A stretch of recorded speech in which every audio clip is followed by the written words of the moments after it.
Sveiki, mano vardas Benita, esu viena iš kino pavasario programų sudarytojų ir čia yra 3 filmai, kurių rekomenduoju būtinai nepraleisti šiais metais.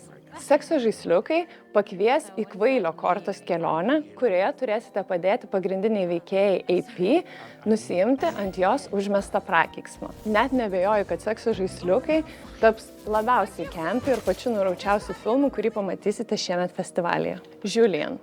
Filmas apie 2 moterų, Flair ir Julian meilę ir ambicingą planą susituokti kiekvienoje šalyje, kurioje tos pačios lyties santuoka yra galima.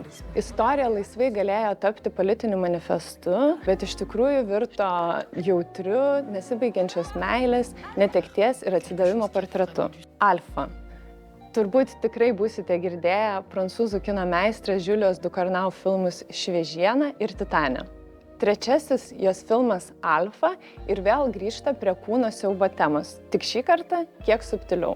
Būdamas subtilia alegorija į AIDS, filmas taip pat kalba ir apie iš kartos į kartą perduodamas traumas, pandemijos baimę ir nerimą kylantį dėl kūno.